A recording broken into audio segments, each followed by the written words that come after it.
আমি একটা দলের দল নিয়ে কথা বলতে চাই। আমি একটু রাজনৈতিক বক্তৃতা থেকে অবশ্যই আসি। একটা দল, সেই দলটা সে 54 সাল থেকে এখন আমাদের মধ্যে বিদ্যমান।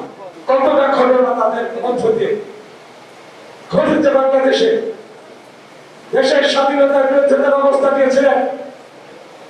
সেই স্বাধীনতার বিরুদ্ধে যদি এ জামাত অবস্থা না দিতেন, তাহলে সেই স্বাধীনতা যুদ্ধের সময় এই রাজাকার বলে কোনো দল থাকতো না, রাজাকার বলতে কোনো বাহিনী থাকতো না।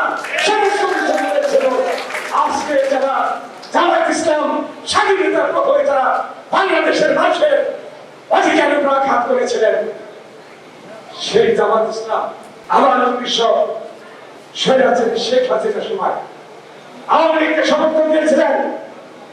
আমাদের একটি দেশের বেগম খালেদা বলেছিলেন, গণতন্ত্র প্রতিষ্ঠা না হওয়া পর্যন্ত আমি বেগম খালেদা যা ঘর ফিরে যাবো না।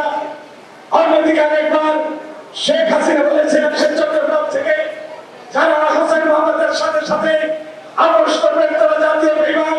সেই জাতীয় বেঈমান শেখ হাসিনা বাংলাদেশে আসে হোসেন মোহাম্মদের সাথে সাথে নির্বাচনে গিয়েছেন। ওই নির্বাচনকে সমর্থন করেছিলেন ওই রাজাকারীদের অভিভাবক ওই জামাত ইসলাম।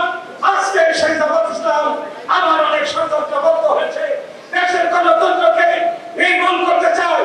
এই বাংলাদেশে একটি স্থায়ী সরকার যেন হতে না পারে, বাংলাদেশে গণতান্ত্রিক রাষ্ট্র ব্যবস্থা যেন প্রতিষ্ঠিত হতে না পারে, তাই সেভাবে এই জামাত ইসলাম স্বাধীনতা বিরোধী, জামাত ইসলাম সবাই গণতন্ত্র বিরোধী এই জামাত ইসলাম আজকে আবার নতুন ফর্মুলা নিয়ে আসছেন। তিনি তার সেই নতুন ফর্মুলা হলো প্রতিনিধিমূলক একটি সরকার চাই, যেটা হলো প্রতিনিধিমূলক সরকার। আমি আমার এলাকায় ভোটটা কাকে দিব তাকে চেনা যাবে না।